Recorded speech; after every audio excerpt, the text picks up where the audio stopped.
자, 오늘은 여섯 번째 숫자의 여섯 번째 6이라고 하는 숫자를 통해서 하나님의 말씀의 진리를 함께 살펴보도록 하겠습니다. 여섯이라는 숫자는 누구 숫자예요? 사람의 숫자입니다. 그러면 일곱은 누구의 숫자예요? 하나님의 숫자죠. 우리나라 사람들은 여섯이라는 숫자에 대하여 특별한 생각이나 개념들이 따로 없는 것 같습니다. 미국 사람도 별로 없는 것 같아요. 그런데 7이라는 숫자에 대해서는 우리나라 사람들이 굉장히 좋게 생각하죠. 그래서 럭키 세븐이라고 해가지고 행운의 7이라고 하는데, 그건 아마 미국의 영향을 받아서 미국 사람들이 7을 좋아하고 또 그 숫자를 행운의 숫자라고 하니까 분별 없이 그냥 행운의 숫자라고 하면서 7을 좋아하는 것 같습니다. 근데 13이라는 숫자를 왜 미국 사람들이 안 좋아하는지 좀 혹시 근거 아세요? 왜 13이라는 숫자 되게 안 좋아하거든요. 거기다가 13일에 금요일이면 정말 끔찍한 거고. 근데 왜 그게 그런 연결이 있는지 인터넷 보면 다 나오겠으니까 그 나머지는 여러분들이 알아서 알아보도록 하고, 자, 6이라는 숫자는 사람의 숫자고 인간의 연약함을 나타내는 숫자입니다. 유대인들은 6이라고 하는 숫자를 사악한 숫자로, 사악하다는 의미로 이해를 합니다. 반대로 7이라는 숫자는 성스러운 숫자로 그렇게 이해를 합니다. 우리나라 사람들은 6이라는 숫자에 큰 의미를 두고 있지 않습니다. 또한 어떤 의미를 가지고 있느냐? 사탄의 사악함을 나타내는 숫자가 6이라고 하는 숫자입니다. 자, 그래서 거기 보면은 사람은 사람인데, 사람을 의미하는 숫자인데 무슨 사람? 죄악된 사람. 그리고 사탄의 사람, 죄의 사람이라고도 했죠. 그 개역 성경에는 불법의 사람이라고 했는데 죄의 사람, 적그리스도를 의미하는 숫자이기도 합니다. 요한계시록 13장 18절 말씀을 한번 보시겠습니다. 요한계시록 13장 18절입니다.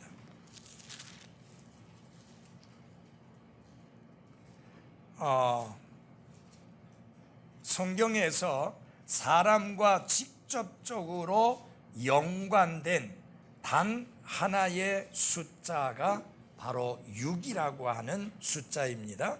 13장 18절에 보면 여기에 지혜가 있으니 지각이 있는 자는 그 짐승의 수를 세어 볼지니라. 그것은 어떤 뭐예요? 사람의 수요. 그의 수는 666이니라. 이렇게 말씀을 했습니다. 그래서 사람과 연관해서 직접적으로 언급한 그 성경 기록이 바로 요한계시록 13장 18절의 말씀입니다. 우선 일반적인 의미의 죄악된 본성을 가진 사람, 그가 어떻게 6이라는 숫자와 연관이 되는지를 살펴보도록 하겠습니다. 우리가 직접 읽지 않아도 충분히 이해가 되니까요. 창세기 1장 27절과 31절을 보면은 하나님께서 사람을 창조하셨습니다. 우리는 하나님이 사람을 창조하신 것을 믿습니다. 그 말은 무슨 말이냐? 우리는 인간의 진화를 믿지 않습니다. 다윈이 진화론을 주장했지만 상당히 모순적인 이야기를 했습니다. 그가 무엇을 주장했느냐? 종의 불변을 주장했습니다. 종은 안 바뀐다는 거예요. 여러분, 짐승이라는 종하고 인간이라는 종하고 다르죠? 같지 않죠? 그래서 짐승에서 사람으로 이렇게 종이 바뀔 수 없다는 게 그 다윈의 주장이에요. 그러면서 인간이 진화됐다고 주장하는 것은 정말 스스로 모순이지요. 여러분, 우리는 아무 의심의 여지가 없이 하나님이 인간을 그의 모양과 형상대로 창조하신 것을 믿습니다. 그런데 하나님이 모든 천지 만물을 창조하셨는데 그 중에서 사람은 몇째 날에? 여섯째 날에 창조되었습니다. 왜 인간이 셋째 날도 아니고 다섯째 날도 아니고 둘째 날도 아니고 여섯째 날이냐? 이 여섯이라는 숫자가 사람과 연관된 숫자다. 여섯째 날에 하나님이 사람을 창조하셨다. 이렇게 연결이 되는 것입니다. 또 6이라고 하는 숫자는 사람이 땅에서 수고하는 것과 연관이 있는데요. 출애굽기 20장 9절을 열어주시기 바랍니다. 출애굽기 20장 9절입니다.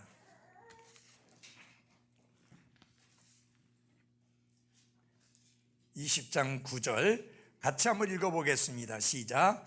엿새 동안은 네가 수고하고 내 모든 일을 할 것이나 라고 했습니다. 여러분 잘 들어보십시오. 인간이 타락하고 난 다음에, 범죄하고 난 다음에 하나님께서 인간에게 그 삶에 대하여 저주하시면서 주신 말씀 중에 하나가 뭐냐면 수고예요. 그리고 저주가 없는 하늘나라에서 우리가 누리게 될 영광과 관련해서 말씀한 것 중에 더 이상 수고가 없다는 말씀이 나옵니다. 그래서 수고는 인간이 하나님께 범죄하고 타락하고 난 다음에 인간이 거두어야 될 열매예요. 그래서 무의도식하는 것은 하나님의 뜻이 아닙니다. 인간은 수고하게 돼 있어요. 정신적인 수고로 수고하든지 육체적인 수고로 수고하든지 수고하게 한 것이 하나님이 인간에게 주신 명령이에요. 수고하고 이마에 땀을 흘려야 된다. 그런데 그저 무의도식하면서 횡재나 기다리며 하늘에서 뭐가 떨어져서 그냥 아무것도 안 하고 편하게 먹고 마시고 쉬고 즐기기를 원하는 것은 그리스도인의 자세가 결코 아니죠. 그래서 우리 그리스도인들은 하나님의 말씀을 믿는 사람들이기 때문에 인간이 타락하고 난 다음에 하나님이 인간에게 반드시 있게 될 것이 수고라고 했습니다. 그래서 목사도 수고해야 되고 형제 자매들도 수고해야 되고 교회 안에서도 수고해야 되고 나가서 일상생활 속에서도 수고해야 되고 목회하는 일에 있어서도 수고를 해야 합니다. 아무런 수고 없이 일주일에 뭐 설교 몇 번 하고 그게 목회다 생각하면 안 돼요. 목회는 곧 목양이잖아요. 양을 돌보는 일은 결코 쉬운 일이 아닙니다. 그래서 목양을 신실하게 해야 되는데 목양하는 일을 위해서 수고해야 된대. 여러분 디모데서도 보면은 목회를 위하여 수고하는 자들을 말하고 있습니다. 그 수고라는 단어가 여러분과 제가 이 땅 위에서 사는 동안에는 수고와 상관없이 살 수가 없습니다. 그래서 제가 늘 생각하고 있는 거지만 담임 목사로서의 그 직분은 내려놓지만 그렇다고 해서 그때부터 나는 놀고 먹고 쉬겠다는 말이 아니라 하나님 말씀대로 죽을 때까지 나는 뭐 해야 돼요? 수고해야 돼요. 그게 하나님의 뜻이고 하나님이 말씀하신 명령이에요. 그래서 여러분 이런 생각 가지면 안 돼요. 어떻게 하면 아무것도 안 하고 그냥 매 먹고 마시고 누워 즐길 수만 있을까? 이거는 뭐예요? 돼지나 그렇게 하는 거죠. 인간은 그렇게 하는 게 아니에요. 인간은 마지막 숨이 거둬지는 그날까지 수고해야 합니다. 그 수고는 인간과 뗄래야 뗄 수 없는 철저하게 하나가 된 그런 것입니다. 그거를 떼놓으려고 하면 안 돼요. 그러면 뭐가 나옵니까? 왜 성경에 게으른 것에 관한 명령이 많습니까? 수고를 안 하려고 하는 게 게으른 거잖아요. 그래서 여러분 가정의 가장은 수고해서 가족들의 필요를 채워야 합니다. 예를 들어서 내가 전에 어떤 일을 했든지 간에 상관없습니다. 지금 현재 내가 그 일을 할 수 없다고 하면 그보다 못한 일이라 할지라도 그보다 힘든 일이라 할지라도 해서 가족을 돌보고 가정을 챙기는 게 가장된 사람의 책임입니다. 예. 벌써 결혼할 때 가장은, 이 남편은 수고하고 가족들을 돌보기 위해서 그렇게 해야 될 것을 알고 책임감을 가지고 그 일을 해야 되는 게 맞습니다. 자, 그 다음에 하나님이 6일 동안은 일하고 7일째는 쉬라고 했는데, 이놈은 노동조합이 결성되면서 사람들은 6일 동안 일 안 하고 5일 동안만 일하는 거예요. 맞죠? 그래서 요새 주 5일 근무잖아요. 이거는 하나님의 뜻하고는 거리가 멀어. 분명히 하나님은 6일 동안 일하라고 그랬잖아요. 그 말씀을 지어 없애지 않은 이상 우리는 6일 동안 일하는 게 맞아요. 그래서 우리 사역자들은 다 6일 동안 일해요. 그죠? 아, 월요일 날은 쉬잖아. 월요일 날은 안 하잖아.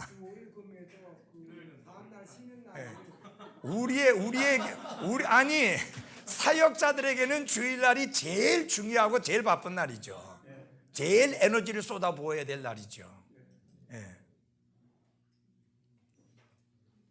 그래서 그 미국의 목사님들은 월요일 날 어쨌든 간에 쉬어요.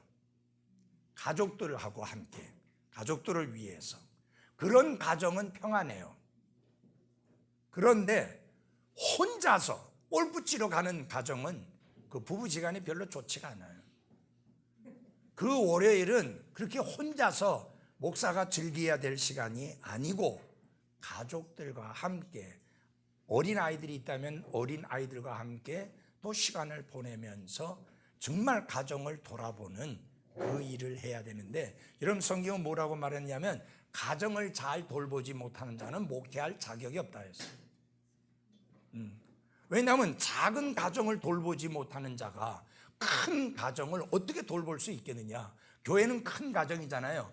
여러 가정들이 함께 어우러져 있는 그런 큰 가정인데, 자기의 작은 가정도 돌볼 줄 모르는 사람이 어떻게 큰 가정을 돌볼 수 있느냐. 전에 이제 어떤 목사가 있었는데 그 사람은 사모님한테 물어요. 목사님 어디 갔어요? 하고 물으면 모른대요. 아니, 목사가 어디 갔는지를 왜 아내가 모르느냐. 그러니까 우리는 아무 이야기 안 해요. 물으면 신경질 내요. 그거 수상한 사람이야. 예. 남편은 자기의 소재를 반드시 아내에게 알게 해줘야 되고 밝혀줘야 됩니다. 내가 어디 있다, 무엇하고 있다, 왜 숨기고 왜 감춥니까? 그건 잘못된 거예요. 여러분, 아내와 남편은 둘이 아니고 하나예요. 성경에 1 더하기 1은 1이 되는 유일한 수학이 그게 부부예요. 하나님 그랬잖아요. 이제는 둘이 아니요, 뭐예요? 하나라 했잖아요. 이제 둘이 아니고 하나라고 그랬잖아요. 하나인데 어떻게 반쪽이 그걸 모르면 되겠어요? 그래서 하나님의 뜻은 6일 동안 부지런히 일하고 7번째 날은 쉬는 것이다. 근데 지금은 이제 어쨌든 간에 6일은 일하고 하루는 쉬는 걸로 그렇게 성경은 말씀을 했습니다. 그래 6일 동안 일해야 된다. 그 6이라고 하는 것이 역시 사람하고 연결되어 있는. 하나님이 4일만 일하라 그래 안 했잖아요. 6이라고 했어요. 그래서 인간과 사람과 연관된 숫자로서 6은 그렇게 연결이 되어 있습니다. 자, 그 다음에 보면은 히브리 사람이 이 노예와 혹은 종과 관련해서 어떻게 했는지를 보시기 바랍니다. 출애굽기 21장 2절입니다. 네가 히브리 사람 종을 사면 그는 6해 동안 섬길 것이요 7째 해에는 거저 나가 자유로운 몸이 될 것이며. 그게 무슨 말이냐? 종을 데리고 있어서 그 종을 부리게 될 때에 한없이 끊임없이 그 종을 부리는 것이 아니라 6년 동안만 종을 부리고 7년째 되는 해에는 풀어서 자유롭게 해라. 그렇게 말씀하고 있습니다. 이방인들은 그렇게 안 했죠. 그 다음에 여러분이 한 가지 알아요. 유대인들은 하나님의 백성입니다. 그래서 하나님의 백성은 제일 중요한 게 뭐냐? 하나님의 법이에요. 사람이 만든 법이 아니고 하나님의 법이에요. 하나님의 법이 바로 출애굽기에 나오는 도덕법은 십계명이고, 사회와 관련된 사회법이 있고요, 여러 가지 또 잘못하는 사람에 대하여 다루는 형법이 있고, 이렇게 민법이 있고 다 있어요. 그런데 그들에게 중요한 건 뭐냐? 절대적인 것은 하나님의 법이에요. 하나님의 법에 의하면 6년 동안 부리고 7년 동안에는 풀어 자유롭게 해라, 그렇게 말씀하고 있습니다. 거기서도 6해 동안, 6해, 6이 계속 나오죠. 그 다음에 보면은 출애굽기 23장 10절에 보면 이런 말씀이 나옵니다. 출애굽기 23장 10절에 너는 6해 동안 내 땅에 씨를 뿌려 그것의 열매를 거두어 들이되 7째 해에는 그것이 안식하며 가만히 있도록 두어서. 잘 보십시오. 농사를 짓는 사람이 6해 동안은 부지런히 농사를 짓되 7째 해에는 농사를 짓지 말고 쉬게 해라. 여러분, 이스라엘 백성들에게 개념 속에 무엇이 있느냐면요, 전에 용준이가 그 땅에 관한 개념을 공부하면서 성경이 가르치는 내용을 보면서 이 성경은 확실히 다르다. 여러분, 성경을 보시면 이스라엘에게 있어서 땅의 개념은 뭐냐면 이건 하나님의 것이다. 그래서 이스라엘은 땅에 대하여 소유 개념을 안 가지고 있습니다. 하늘과 땅이, 그리고 그 안에 있는 모든 것이 하나님 내 것이라 했잖아요. 특별히 땅도 내 것이요, 하나님 말씀하셨거든요. 그래서 이스라엘의 개념은 땅은 하나님의 것이다. 그래서 소유를 주장하지 않는 거예요. 그렇기 때문에 여러분, 혹시 망해가지고 그 족속에, 그 지파에 속했던 땅을 잃어버리면 다른 사람이, 친족이 달려들어서 그 땅을 다시 사서 다시 그 사람에게 돌려주잖아요. 그걸 갖다 친족 구속자라고 합니다. 킨스맨 리드머라고 해가지고 보아스가 그 일을 했잖아요.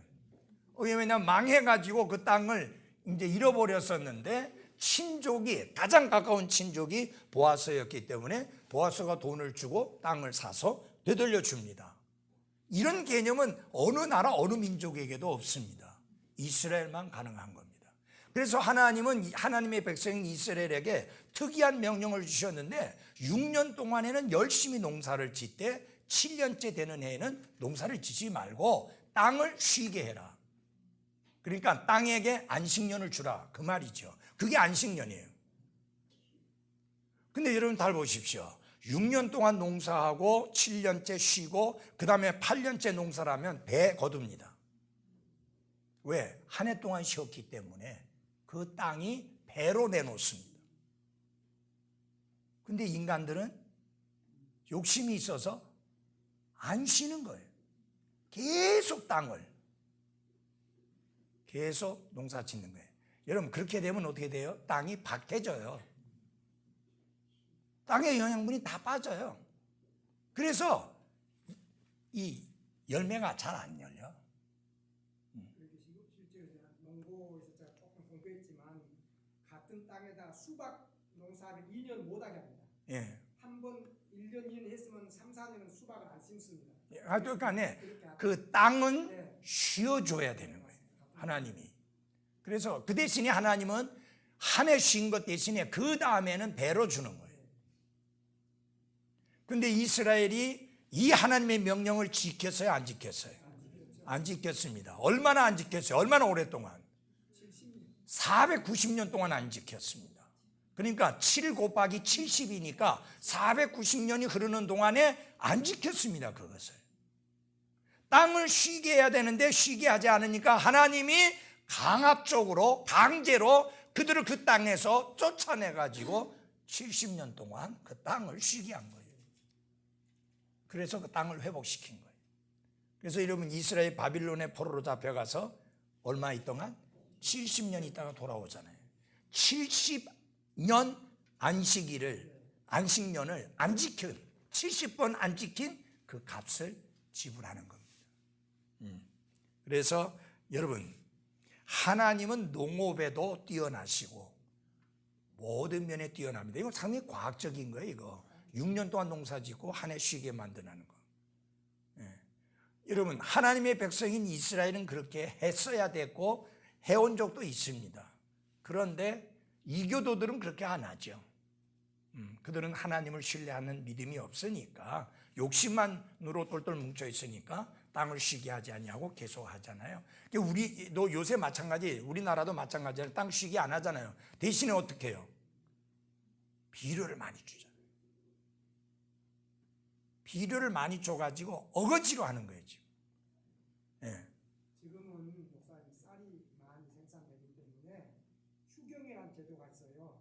그래갖고 농사를 안 지면 그 나라 정부에서 그 돈을 줍니다. 예. 그래갖고 쉬도록 합니다. 땅을 농사를 너무 그래서 좀 쉬게 하는데 그건 일부에 있는 이야기고, 그래서 여러분 어떻게 됩니까? 우리가 먹는 먹거리들이 계속 나쁜 것일 수밖에 없어요.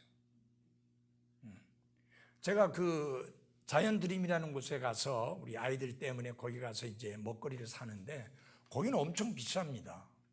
그리고 뭐 사과고 배고 뭐 볼품도 없어요.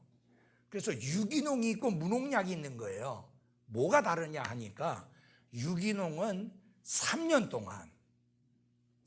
동안 일체 농사를 안 짓고 있다가 그 다음에 이제 농약을 안 주어서 키워서 열매 맺힌 게 유기농이고, 무농약은 농약만 안 치고 키웠을 뿐이고 계속 키워온 거. 근데 그 차이, 특별히 고기 같은 경우는 진짜 엄청 차이 나요. 고기가 전혀 달라요. 여러분, 그 항생제 먹이고 키운 고기하고는 전혀 달라요. 어쨌든 간에 인간은 하나님이 가르치신 대로 목축업을 해야 되고, 하나님이 가르친 대로 농사를 지어야 되고, 하나님이 가르쳐 주신 대로 농장을 해야 되는데 사람들은 그렇게 안 하죠. 욕심스럽게. 예, 그러면은 그 대가를 지불하는데, 무슨 대가를 지불하느냐? 먹거리가 안 좋은 먹거리를 먹어서 많은 질병들이 생기는 거죠. 여러분, 요새 슈퍼 콩 아시죠? 콩이 원래 그래 안 커요. 그런 것들로 만드는 두유, 뭐 그런 것들로 만드는 뭐 다른 제품들, 이런 것들이 우리 몸에 쌓이면서 전에는 전혀 없었던 종류의 질병들이 생기는데, 그 중에 가장 두드러진 것 중에 하나가 암입니다. 그리고 그런 것들을 계속 먹었기 때문에 우리 몸 안에 면역력이 떨어져 있어가지고 이기지를 못하는 거죠. 그래서 참 이 건강한 먹거리를 먹을 수 있는 것은 복이에요. 제가 그 전에, 오래전에, 수십 년 전에 그 어떤 형제에게, 의대 형제에게 책을 빌려줬는데 그것을 가져가고는 안 갖다 준 거예요. 본인은 안 준 것도 모르고 있을 거예요. 예. 그런데 어떻게 성진이하고 이야기를 하다가 내가 그 책을 그렇게 했는데 그 지금 영 사기가 어렵다 그러니까 바로 그 아마존에서 뒤지더니 아버지 이 책 맞아요 그러는데 맞는 거예요. None of these diseases라는 거예요. 이런 질병이 전혀 없다. 그건 뭐냐면은 유대인 그리스도인 의사가 썼는데, 구약 율법에 따라 식사를 한 그 사람들은 현대 병들, 현대인들에게 있는 이런 병들이 전혀 없다는 거예요. 그건 뭘 말하는 거예요? 먹거리가 중요하다는 거죠. 근데 그 먹거리가 율법이 금하고 있는 먹거리들이 괜히 금하고 있는 것이 아니라 그런 것들이 우리에게 질병을 일으키기 때문에 하나님이 금하신 거예요. 여러분 보세요. 비늘이 없는 고기들, 고등어, 칼치, 알러지 있는 사람들이 엄청 많아요. 그런데 비늘이 있는 고기는 알러지 있는 사람들이 거의 없어요. 비늘이 있다는 것은 자기 보호 능력이 있는 거예요. 비늘이 없는 고기들은 주로 심해가 아니고 연근해에서 합니다. 여러분, 연근의 특징이 뭐예요? 오염이 많이 되는 거예요. 그런데 심해에 있는 것은 오염이 잘 안 되잖아요. 그 심해 견디기 위해서는 뭐가 있어야 돼? 비늘이 있어야 돼. 그게 보호막이니까. 그래서 성경을 보게 되면 비늘이 없는 고기 먹지 말라 하죠. 맞아요? 요새 무슨 등푸른 생선해가지고 막 고등어 먹도록 조장하고 막 그렇게 하는데 다른 게 잘 안 잡히니까 그 먹도록 먹으라는 거예요. 예, 칼치 뭐 좋다고 하는데 이런 칼치 알러지 있는 사람들 굉장히 많습니다. 자관, 성경이 율법 하에서 금한 것이라 할지라도 그런 것들은 확실히 우리의 건강에 좋지 않기 때문에 금한 경우인 것을 알 필요가 있습니다. 자, 이 여섯하고 관계가 있죠. 그 다음 내용은 그냥 무시하십시오. 이거는 아마 이 사람이 이 교재를 쓸 때 그때 서기 2000년도가 안 됐던 것 같습니다. 그렇죠? 이게 왜 그러냐면 이런 것이 있었어요. 전에 2000년이 되기 전에 뭐가 있었냐면 1일 1000년이라는 거 여러분 들어보셨죠? 하루가 1000년 같고 1000년이 하루 같다. 그러면 우리가 이 근본주의 독립침략의 목사들은 어떻게 믿느냐? 지구의 역사와 인류의 역사가 뭐 몇 만년, 뭐 몇 억만 년 그게 아니라 6000년이라고 믿습니다. 지금 그때 이제 지금은 6000이 넘었잖아요. 그러면은 뭐냐? 1일 1000년으로 볼 때 6일이 끝나고 나면 안식이잖아요. 그러면 7일째가 뭐냐면 안식일인데 1일 1000년에서 6000년이 차고 나면 그 다음에 뭐예요? 안식년인 천년왕국. 이렇게 이어지니까 예수님이 2000년 되기 전에 어떻게 해야 돼? 오셔야 되는 거예요. 무지하게 그렇게 많이 가르쳤습니다. 그래서 이 교재도 2000년이 되기 전에 만든 거니까 이렇게 만들었습니다. 근데 지금 훅 넘어버렸죠. 그래서 요거는 잊어버리다 하는 그런 이야기입니다.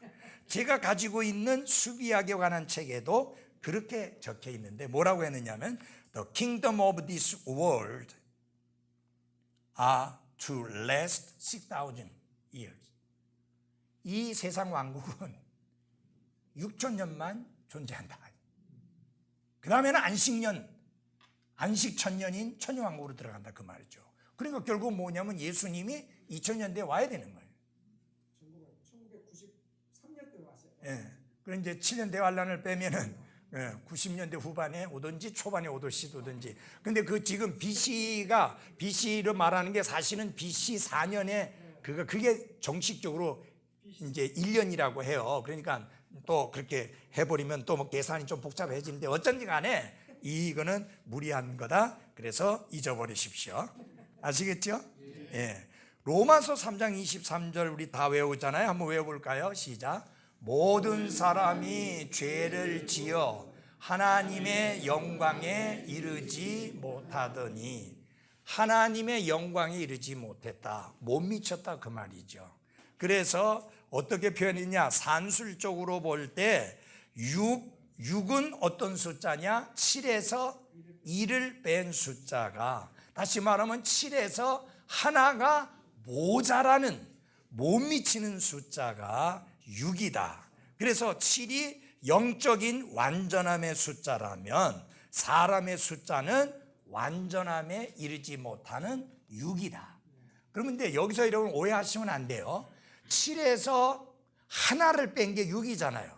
야, 우리가 하나님의 완전하심에 조금밖에 못 미치는구나. 그런 식으로 적용하시면 안 돼요. 여기서 이분이 강조하고자 하는 건 뭐예요? 하나님의 영광에 이르지 못했다. 못 미쳤다. 완전함에 못 미친다. Come short. 못 미쳤다는 것을 누구도 미칠 수 없고 못 미친다는 것을 강조하기 위함이지 딱 하나님의 완전함에 있어서 하나 정도 모자랄 정도로 인간이 그렇게 대단한 존재라는 것을 말하고 있는 것은 결코 아닙니다. 핵심은 그거예요. 7에 비해서 6은 모자라는 숫자예요. 못 미치는 숫자예요. 그렇죠? 예, 맞아요? 하나가 못 미치는 숫자잖아요. 근데 7은 완전의 숫자예요. 6은 인간의 숫자예요. 사람의 숫자예요. 그러니까 하나님은 완전하시지만 인간은 완전함에 못 미치는 죄악된 본성을 가진 죄인이다. 그거를 말하고자 하는 것이지 하나님에 비해서 조금 모자라는 존재라는 그런 의미로 말한 것은 아니라고 하는 것을 알 필요가 있습니다. 자, 우리 창세기 7장 6절을 한번 보시면요. 창세기 7장 6절에 보면 땅 위에 물들의 홍수가 임할 때에 노아가 몇 세요? 600세였다. 이 노아가 홍수가 땅에서 악한 사람들을 쓸어버릴 때 노아는 600세였다. 그래서 그 600을 연결시킨데 이건 무리한 인용이요 적용이라고 생각됩니다. 그렇죠? 노아가 600세 된 거하고 이거하고는 별 상관이 없는데 그렇게 한 것 같습니다. 그 다음에 보면은 이집트로 내려간 사람들이 66혼들이었다라고 그렇게 말씀하고 있는데 그 옆에 보면요, 이집트는 세상을 의미하는 그림입니다.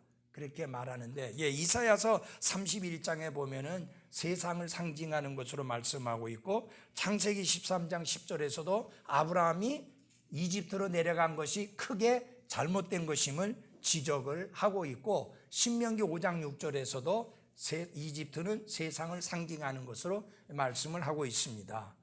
그러나 여기에서 이집트가 세상을 의미하는 그림이라는 연결을 시킨 것은 좀 안 맞습니다. 왜 그러느냐? 66혼이 내려갔다고 하는 것은 그거는 이제 사람의 숫자가 6에 6 더해져 가지고 66이 내려갔다고 해서 그렇게 말하는 건 어느 정도 일리가 있는데, 여기서 세상을 의미한다, 이집트가 세상을 의미한다? 그럼 내려간 게 잘못됐다는 거 아니에요? 그죠? 타락을 의미하잖아요. 그러면 성경은 뭐라고 말하고 있는지 같은 창세기 46장에 보면은 1절을 열어주십시오. 창세기 46장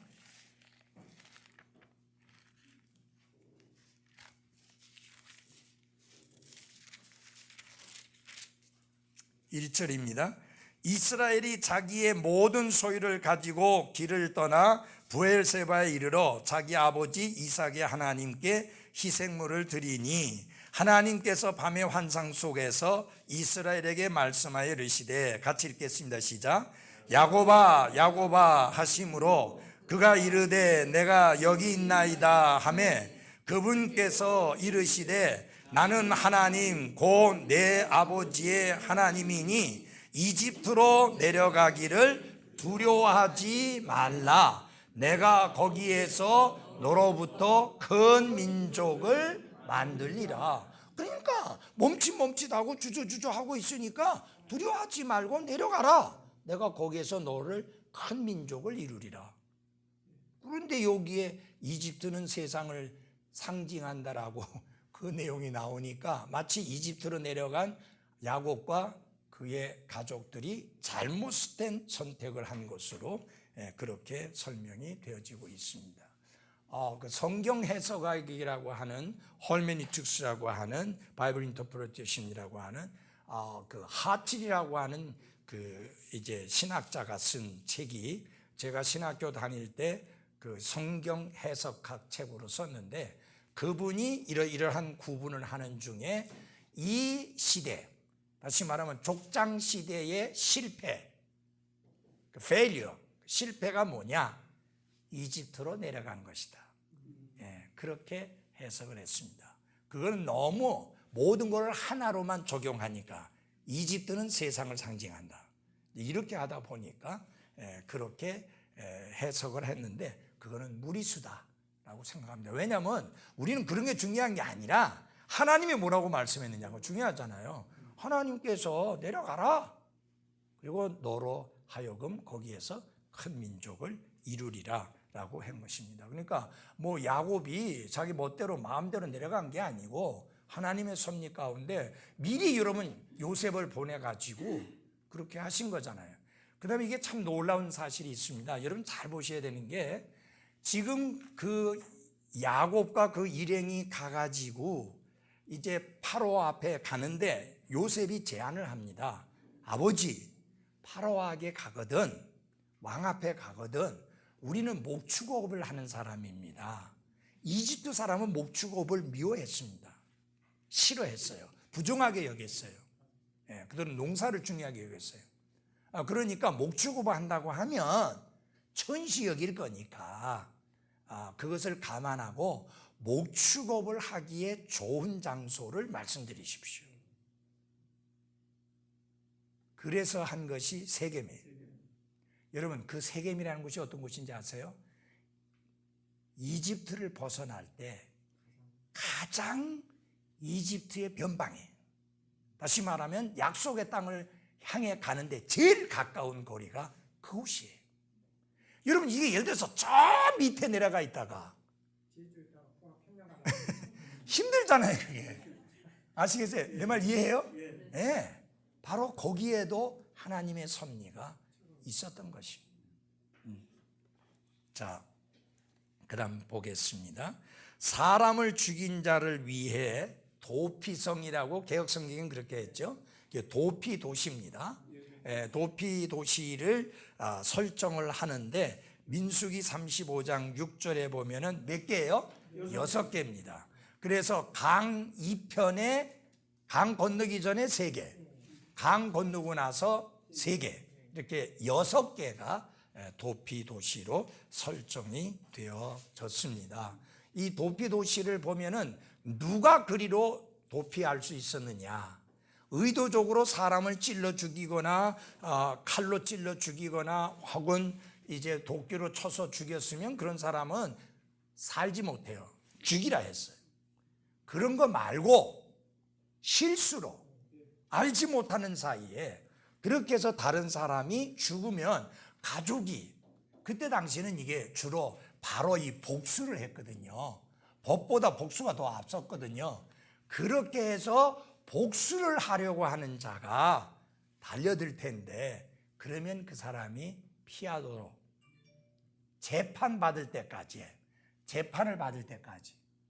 다시 말하면 이 사람이 고의적으로 죽인 게 아니다. 그러니까 이것도 보면 여러분 서부시대처럼 사적인 그 처형 방법을 선택해서는 안 되는 것을 하나님 분명히 말씀해 주셨어요. 자기 이 아버지가 아무 죄도 없는데 아무 잘못도 없는데 휙 날아온 도끼에 맞아 죽었다. 얼마나 분통 터져요. 그렇다 할지라도 바로 그러니까 사형, 개인적인 형벌을 가하지 마라. 재판을 받아서 정식적으로 벌을 받아야 될 사람은 벌을 받고 풀려야 될 사람은 풀려나게 하라. 그게 하나님의 방법이었거든요. 하나님은 그런 무질서를 원치 않습니다. 모든 걸 질서 있게. 그런데 이제 문제는 뭐냐면 재판관이 재판할 때까지 여유를 줘요, 안 줘요, 사람들이? 안 주는 거예요. 그러면 피해라. 피해라. 그래서 거기 피하는데 피해서 도시 안에 있어야 되는데 지가 가만히 있다 보니 뭐 괜찮겠구나 하고 나오면 안 돼. 언제까지 안 나와야 되느냐? 대제사장이 죽을 때까지 거기 딱 있어야 돼.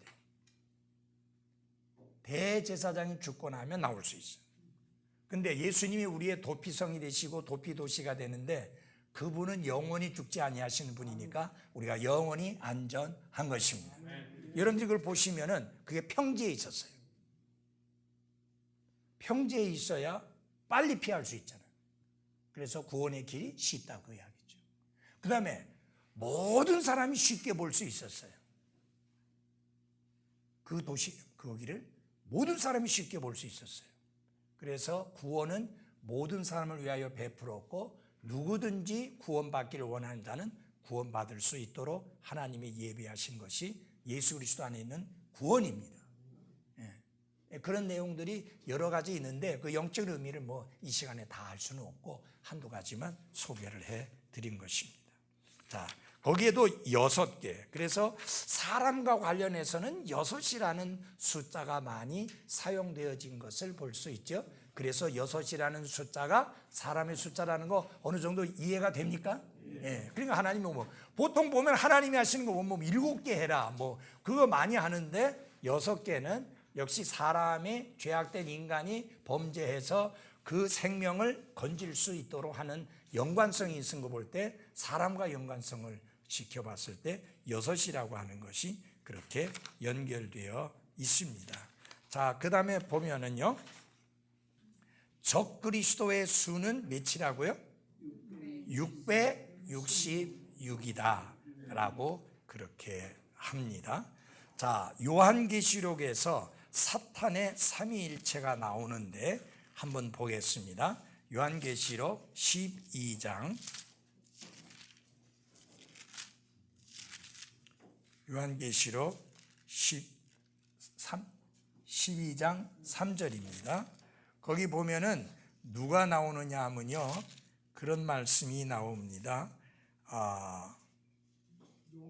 3절에 보면 하늘에 또 다른 이적이 나타나니라. 보라, 7머리와 10뿔을 가진 큰 붉은 뭐예요? 용이 있는데 그의 머리들 위에 7개의 관이 있으며 큰 용이 나옵니다. 사탄도 삼위일체인데요, 하나님 아버지와 비례할 수 있는 존재가 큰 용이라고 불리우는 마귀 혹은 사탄입니다. 엔타이 갓, 적 하나님, 하나님을 적대하는 존재가 용이라고 불려졌는데 그가 마귀 혹은 사탄입니다. 그래서 영어로는요, 이 사탄을 의미할 때는 그 대문자로 데블이라고 이렇게 했습니다. 그 다음에 우리말 성경에서는 마귀라고 진한 고딕체를 썼습니다. 그 다음에 흔히 귀신들이라고 개역 성경에 됐던 거 있죠. 그것들은 주로 보면은 마귀들이라고 해가지고 소문자로 쓰면서 복수를 썼습니다.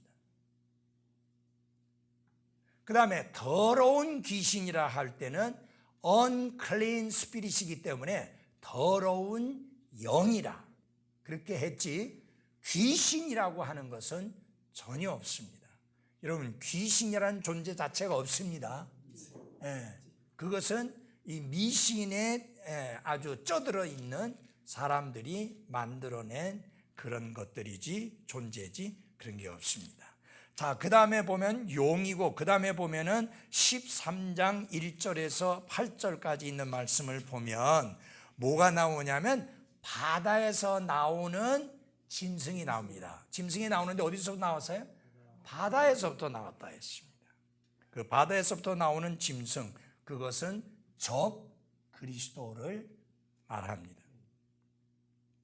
이 적 그리스도예요. 그것이 나와 있고요. 그 다음에 13장 11절에서 16절에는요 조금 섞여 있습니다. 적 그리스도에 관한 내용하고, 그 다음에 뭐냐면은 여기에서는 어떻게 나와 있는 것이냐면은 그 거짓 대언자, 그게 바로 성령과 반대되는 삼위일체의 그 영에 속한 겁니다. 그게 여기에서는 잘 드러나지 않고요, 19장 20절에 나와 있습니다. 19장 20절 도와주십시오. 19장 20절. 짐승이 잡히고, 여기에 말한 짐승인 적그리스도죠. 또 그 앞에서 기적들을 행하던 거짓 뭐예요? 대언자. 그래서 여기 거짓 대언자가 성령과 연관되어지는 그 삼위일체의 존재입니다. 그래서 용, 큰 용, 마귀 사탄이에요. 그 다음에 적그리스도, 하늘로 바다로부터 나온 짐승, 그 다음에 거짓 뭐예요? 대언자, 그게 엔타이 스피릿, 적 그 영입니다. 그런데 성경에 보니까 요것들이 함께 다 같이 불호수에 던져진다는 말씀이 나옵니다. 계시록 20장 10절입니다. 다 같이 한번 읽어보겠습니다. 시작. 또 그들을 속인 마귀가 불과 유황 호수에 곧 그 짐승과 거짓 대언자가 있는 곳에 던져져서 영원 무궁토로 밤낮으로 고통을 받으리라. 그러니까 사탄의 삼위일체가 몽땅 다 같이 유황 불호수에 던져진다. 그리고 영원히 그곳에 갇혀 있게 된다라고 이렇게 말씀을 하고 있습니다. 이해하시겠죠? 그래서 예수님 마태복음 24장을 좀 찾아주시기 바랍니다. 마태복음 24장 24절.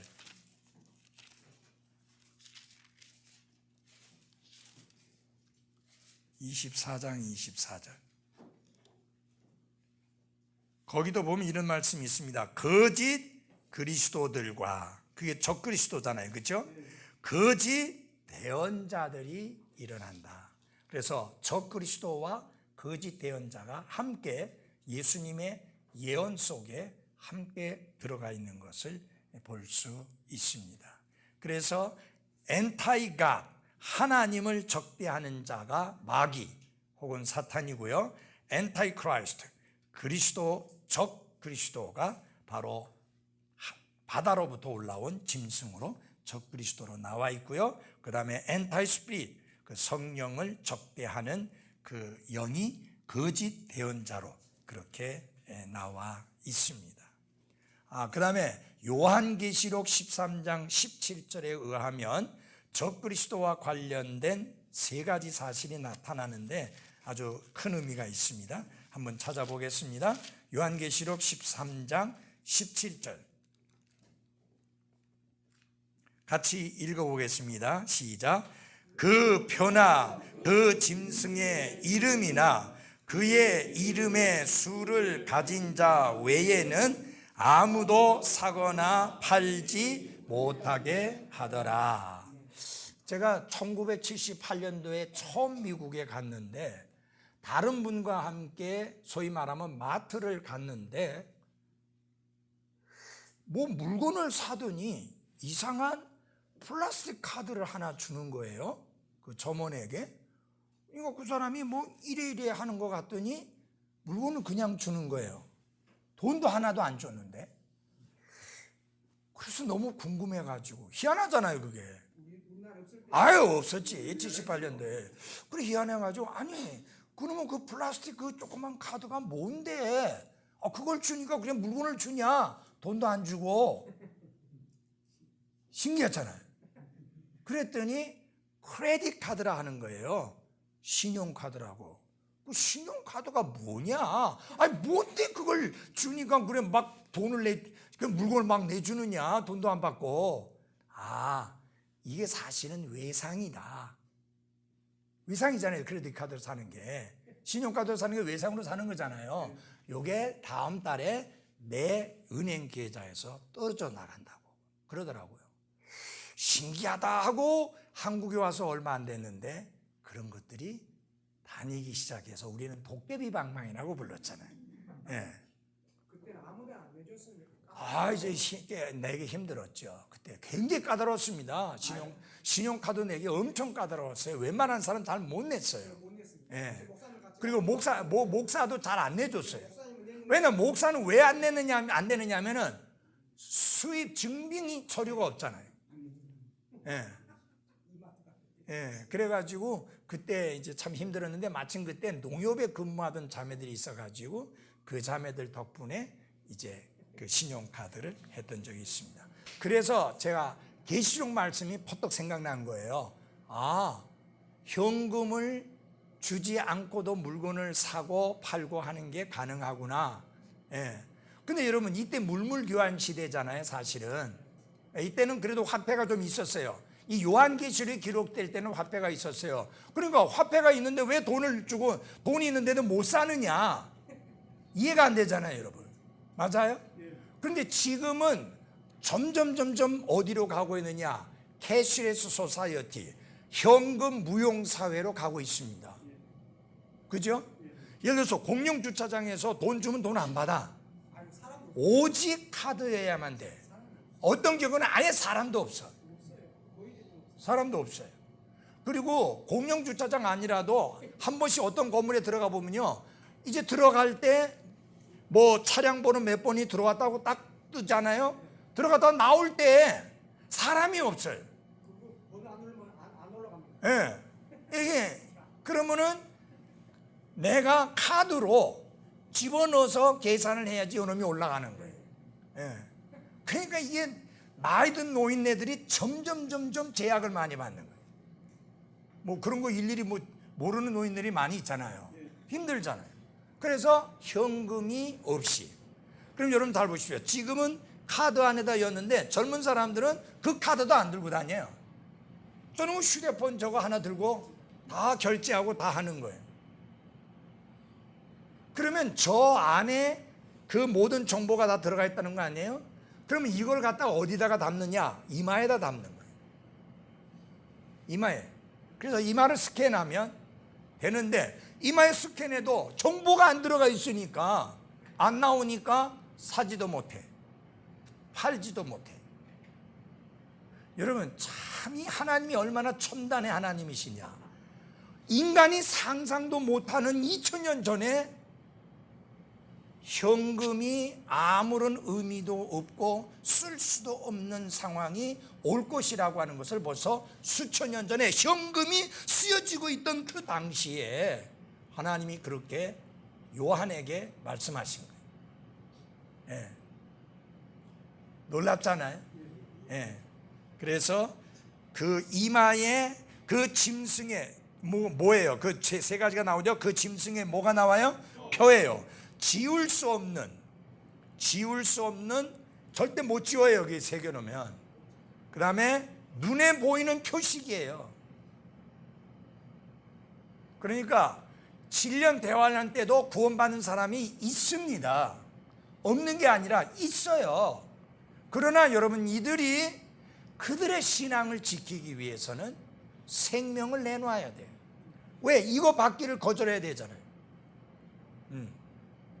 그 다음에 그 짐승의 이름, 그것은 이름은 권위의 상징입니다. 그 다음에 그의 이름에 뭐예요? 수라고 하는 건 셀 수 있는 거잖아요. 이와 같이 적그리스도와 관련해서 그런 것들이 나와 있습니다. 그래서 글자의 숫자 가치를 매겨서 적그리스도가 누구인지를 알아내려는 수많은 시도가 있었는데, 이거는 밥 먹고 할 일 없는 사람들이 쓸데없는 짓 했다고 생각합니다. 뭐 A는 뭐 1이고 B는 2고 그 다음에 I는 뭐 J는 10이고 이래 해가지고 히틀러를 갖다가, 어떤 사람이 A가 100이고 B가 101이고 C가 100이면 쭉 하면 히틀러를 하게 되면 뭐가 나오느냐? 숫자가 666이 나온다는 거예요. 그래서 여러분 잘 보십시오. 히틀러가 666 적그리스도였다고 말하는 사람들이 많이 있어요. 많이 있었어요. 왜냐하면 그가 유대인을 미워했잖아요. 유대인을 학살했잖아요. 그런데 또 누가 적그리스도라는 말을 들었냐? 헨리 키신저. 그래서 유대인이잖아요. 평화를 도모했던 사람이잖아요. 그래서 그렇게들 떠들어대는데, 그 다음에 누구? 적그리스도를 누구를? 교황을. 교황을 또 뭐 이 교황이 쓰고 있는 관에 새겨진 글자들을 합혀도 666이 된다. 지나치게 시잘데없는 짓 하고 있다라고 하는 이야기입니다. 이게 왜 그러느냐? 왜 시잘데없는 짓이냐? 666이 나타나기 전에 구원받은 모든 사람들은 다 들림받아요. 적그리스도는 우리하고 전혀 상관이 없어요. 보지도 못해요. 예를 들어서 하늘나라에 있으면서 하나님, 적그리스도가 누굽니까? 좀 보여주십시오. 그래서 하나님이 보여주시면 모를까? 우리는 그때 하늘나라에 있으니까 볼 수 없고 만날 수도 없고 상관도 없어요. 근데 왜 쓸데없이 적그리스도가 누구냐를 계산하면서 뭐 A는 뭐 숫자 100이고 그 다음에 B는 100이고 하는 시잘데없는 짓을 하느냐? 그건 정신없는 짓들이다. 그 다음에 이제 계산을 하면서 예수님이 몇 년도 몇 월 며칠 날 온다고 말하는, 그게요, 이단만 그렇게 말한 게 아니라 성경적으로 반듯한 목사님들 중에서 그렇게 말한 분들이 많습니다. 그 중에 대표적인 사람 중에 하나가 성소 침례교회 유명한 부흥사 목사님 중에 앗 윌슨이라고 하는 분이 있었는데, 이분이 몇 년도 몇 월 며칠을 했어요. 오셨을까요? 안 오셨을까요? 당연히 안 오셨죠. 그리고 그 양반은 그분이 그 날짜 되기 전에 돌아가셨어. 그래서 그거는 터무니없는 짓이다. 왜 시잘데없는 짓을 하느냐? 왜? 그 날과 그 시와 때는 아무도 모른다고 했는데 왜 시잘데없이 그걸 캐려고 애를 쓰고 계산을 해가지고 어거지 계산으로 그렇게 날짜를 밝히고 시간을 밝히고 횟수를 밝히는 어리석은 짓을 하느냐? 그것이 뭐냐? 기록된 말씀 바깥으로 나가는 거예요. 성경은 우리가 기록된 말씀 밖으로 넘어가지 말라 했거든요. 여러분, 그 라인을 지켜야 돼. 예? 하나님이 밝혀주신 것만 해도 우리가 모르고 지나는 게 얼마나 많은데, 안 밝혀주신 거 그놈의 꼭 캐려고 시잘데없이 시간 낭비하면서 엉뚱한 소리하고 이단 같은 소리하는, 그런데 시간을 낭비할 필요가 전혀 없다 하는 사실입니다. 그래서 하나님이 모른다고 했으면 모르는 줄로 지나가야 돼요. 괜히 캐가지고 내가 특별하게 지혜가 있고 내가 하나님께로부터 특별한 계시를 받았고 내가 성경을 다른 사람보다 뛰어나게 밝히보는 영적인 분별력과 눈이 있어서 알고 분별하고 그래서 계산해내고 밝힐 수 있는 것처럼 그런 오만방자한 짓은 하지 않는 게 맞다라고 하는 겁니다. 아시겠죠? 예수님이 모른다고 했으면 모르는 거지 왜 안다고 그렇게 밝히려고 애를 쓰느냐라고 하는 것입니다. 그런데 교황일 가능성은 너무 많이 있어요. 실제로. 왜냐하면 적그리스도가 되려고 하면 어떤 요소를 가지고 있어야 하느냐. 첫째, 전 세계 사람들의 존경을 받는 사람이에요. 근데 여러분 보십시오. 전 세계적인 존경을 받는 사람이 교황 말고 누가 있어요? 없어요. 트럼프 대통령도 미국에 있는 보수적인 공화당 계통의 사람에게는 존경도 받고 사랑도 받고 인정도 받지만 민주당 사람들에게는 전혀 아니거든요. 그리고 유럽 사람들에게 지금 얼마나 욕 들어먹고 있는데, 그러니까 그 사이에 시진핑이 얼른 뛰어들어가 가지고 프랑스에 가가지고 에어버스 300대 샀게. 그리고 아프리카에 가가지고 막 돈을 풀어가지고 그 사람들의 나라들의 마음을 사는 거예요. 여러분, 그 떼놈들이 괜히 돈 쓰는 거 아니에요. 아프리카에 얼마나 자원이 많습니까? 그거 다 독점하려고 하는 거잖아요. 궁극적인 목적이. 그러니까 시진핑 같은 것은 전 세계 사람에게 존경받을 수 없어요. 트럼프도 마찬가지고 우리 문 대통령도 마찬가지고. 그러면은 결국은 여러분 알다시피 저 모슬렘 국가에 가서도 존경받는 게 교황이에요. 심지어 공산주의 국가에 가도 교황이 존경받아요. 김정은이 같은 사람도 그 사람이 오면 좋겠다고 하잖아요, 지금. 그러니까 그 다음에 두 번째, 권력이 있어야 돼요. 권력이. 근데 교황만큼 막강한 권력을 가진 사람이 어디 있어요? 그 다음에 재력이 있어야 돼요. 돈. 이러면 교황청에 돈이 얼마나 많이 있느냐 상상이 안 됩니다. 이 전 세계에 있는 천주교 거기 성당에서 헌금을 해가지고 어마어마한 액수가 전부 바티칸으로 들어갑니다. 그리고 바티칸에서는 성당 짓는데 인심 쓰는 것처럼 그쪽에서도 돈을 보내주고, 그런 면에 있어서 교황이 아주 유력한 후보자인데, 그거는 뭐 우리가 누가 되든지 간에 우리하고는 상관이 없는 거니까 그냥 지나가면 됩니다. 자, 사무엘상 17장 4절에서 7절에 보면은 이스라엘의 하나님을 능멸하고 도전한 골리앗이 나옵니다. 근데 골리앗은 키가 6규빗의 한 뼘이었다. 여러분 잘 보십시오. 6규빗에 더하기 한 뼘이었다. 그러면 규빗이 어디냐면 얼마냐면요. 요 셋째 손가락 끝에서 요 팔꿈치 여기까지를 말합니다. 그래서 요게 작게는 44cm에서 길게는 50cm까지 이야기를 합니다. 그러면 50이라고 보면 여러분 얼마나 이야기입니까? 3m가 넘는 사람이었다는 이야기입니다.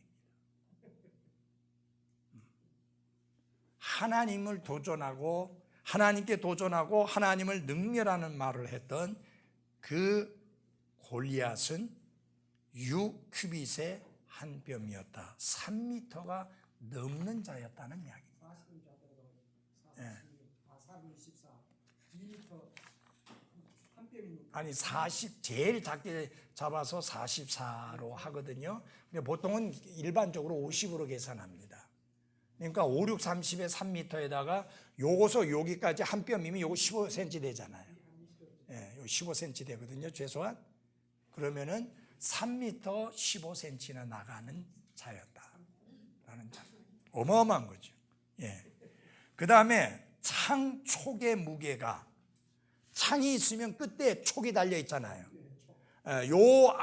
요창 이 대는 나무라 할지라도 촉은 쇠붙이로 만들었는데 그 창 촉의 무게가 쇠 600세겔이었다 그랬어요. 600세겔.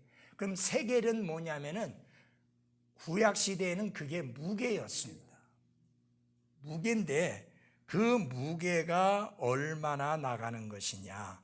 금과 은을 기준으로서 합니다. 11.4g. 11.4g에서 11.5g 정도. 주로 우리가 말할 때에 그 한 돈이 3.75잖아요. 한 돈이. 그러니까 그 세 돈 나가는 그런 게 세겔인데 여러분 얼마나 된다고요? 600세겔이다. 그러면 600세겔이면 368, 1.8kg가 나가는 거예요. 촉 하나가.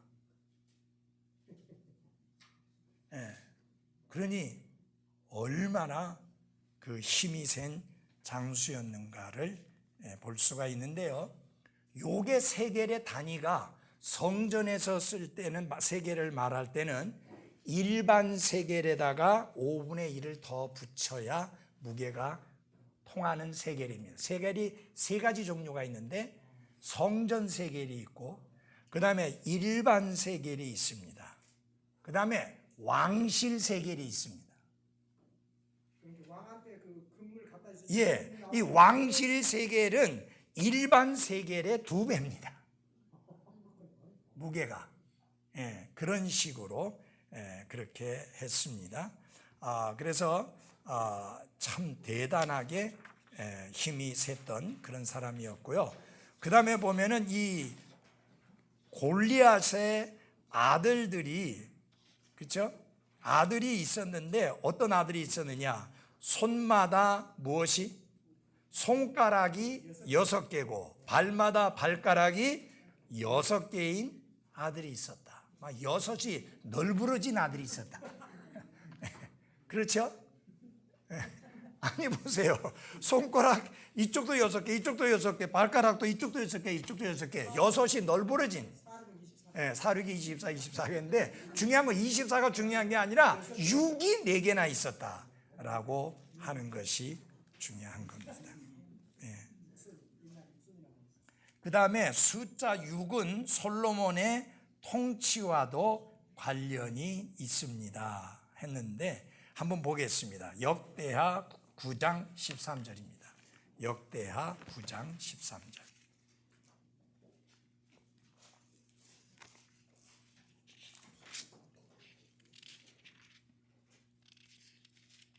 누가 큰 소리로 좀 읽어주십시오. 9장 13절. 이제 한 해에 솔로몬에게 들어온 금의 무게는 666달란트였는데 예, 거기서 달란트는 신약에 나오는 달란트하고 달라서 무게를 말합니다.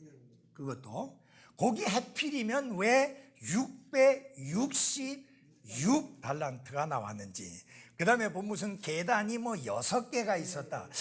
이런 것들은 좀 무리가 좀 있지 않느냐. 그래서 6이라는 것이 솔로몬의 통치에 너무 많이 등장하면서 역시 솔로몬의 통치는 완전함과는 거리가 멀었다라고 하는 것을 말하고 싶은 그런 내용입니다.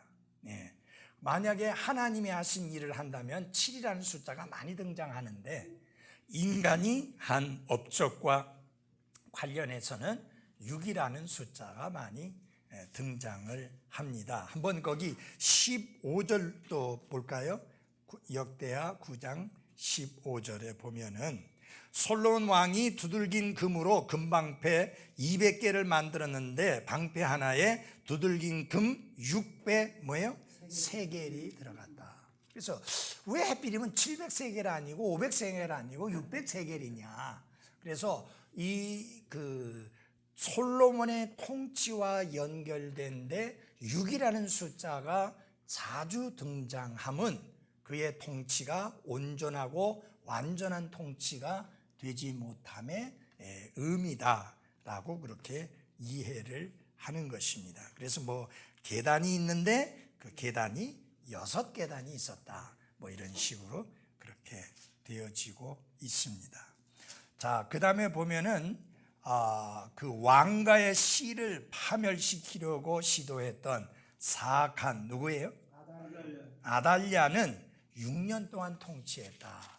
이것도 뭐 별로 그렇게 연결성이 없는 것 같습니다. 그것보다는 느부갓네살은 적그리스도의 그림이요 상징인데 자기 자신을 위한 형상을 만들었습니다. 그 크기는 높이가 몇 큐빗? 60큐빗이고요. 너비는 6큐빗입니다. 그러면 여러분 60큐빗이면 얼마냐면은 30m입니다. 30m면 10층 높이입니다. 제가 알고 있는 데는 세계에 어떤 불상이나 이런 것도 30m나 되는 그런 건 없는 것 같아요.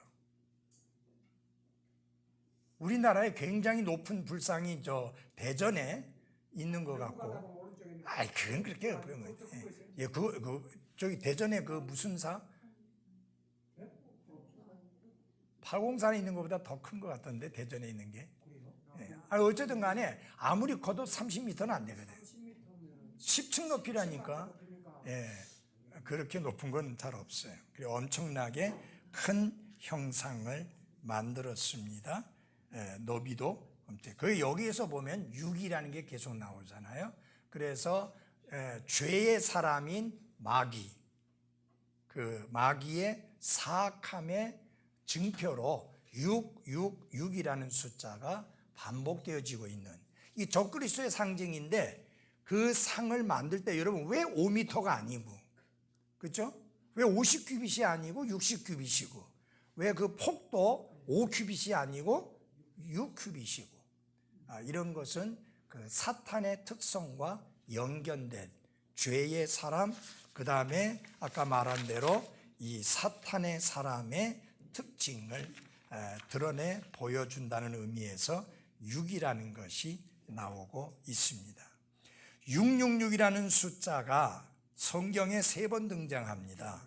요한계시록 13장 18절에 아까 제일 처음에 읽었던 말씀에 등장하고요. 역대하 9장 13절에 아까 읽었던 말씀에 가져온 게 666이라고 나오고 있고요. 그 다음에 에스라 2장 13절에서도 666이라는 게 666이라는 게 이렇게 반복되어지고 있습니다. 아까 그 달란트라고 하는 게 나왔죠. 몇 달란트라고 하는 무게가 나왔지 않습니까? 그 달란트가요. 무게가 어느 정도 되느냐면은 34.4kg입니다. 한 달란트가 34.4kg입니다. 아까 나왔던 그 달란트가 어디 있었죠? 역대하 9장 13절. 9장 13절에 금 가져온 거. 그러니까 굉장한 양이잖아요. 그럼 여기 계산한 거 보니까 톤수로 20.64톤이다. 22.64톤. 어떻게 사는지 모르겠는데 네. 주소를 보니까 예. 22.64톤입니다. 예, 그럼 22톤만 봐도 그게 금이라고 생각해 보십시오. 얼마나 엄청납니까? 예. 그런데 제가 마지막으로 이 말씀을 드리고 정리를 하겠습니다. 하나님의 말씀이 얼마나 정확한지, 그리고 예수님의 말씀이 얼마나 정확하게 이루어지는지 여러 차례 여러분에게 말씀을 드린 적이 있습니다. 예를 들어서 예수님께서 성전을 보시면서 뭐라고 그랬어요? 이 성전이 무너지는데 돌 위에 돌 하나도 얹혀지지 아니하고 무너진다 그랬거든요. 여러분 그 내용을 잘 이해를 하셔야 돼요. 돌 위에 돌 하나도 얹혀지지 않을 만큼 무너진다. 그러면 여러분들이 지나가다가 건물을 새로 짓기 위해서 부숴버리는 건물을 자주 보셨을 거예요. 돌 위에 돌 하나도 얹혀지지 않을 만큼 그렇게 부수지 않잖아요. 지나가다 보면 이렇게 잔뜩 이렇게 쌓여 있잖아요. 그게 부쉈는데 어느 누구도 돌 위에 돌 하나가 얹혀진 돌이 없을 만큼 그렇게 부수는 게 있어요, 없어요? 우리 저 안전요원 없죠? 안전기사, 그렇죠? 없죠? 아무리 포스코가 대단한 데라 하더라도 그렇게 부수진 않아. 예, 그렇게 부수려면 시간도 그렇고 뭐 아무것도 못해. 그 넓은 지역에 어떻게 해요? 근데 성전이 무너지는데 돌 위에 돌 하나도 얹혀지지 않을 만큼 부서진다. 여러분 이건 불가능한 이야기입니다. 그러면 예수님이 헛소리 하신 거냐? 아니죠. 서기 70년도에 로마의 티토 장군이 예루살렘을 침공합니다.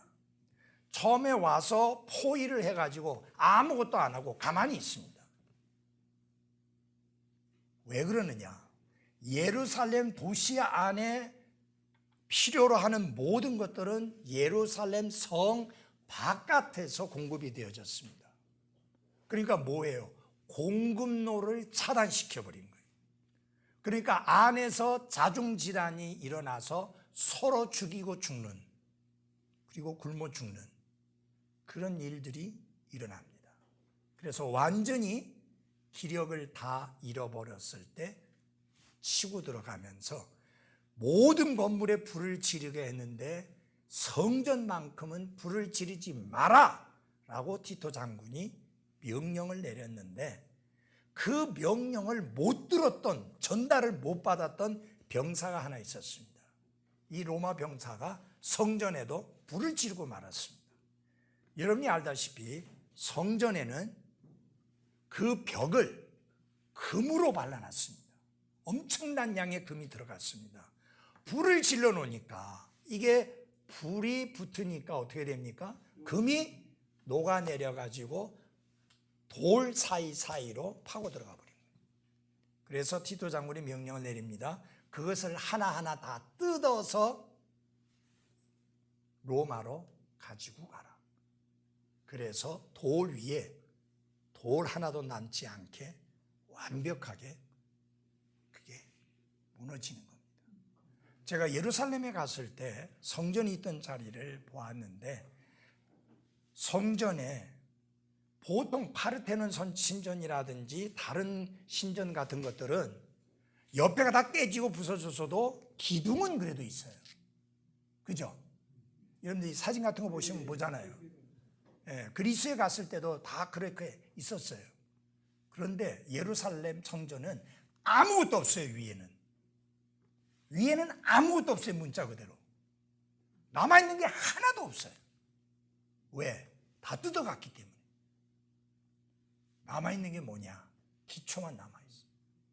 그래서 그 기초를 사람들이 막 들여다보고 하면 안 되니까 어떻게 했냐면 유리로 처리를 해가지고 기초를 볼 수 있게 그렇게 해놨습니다.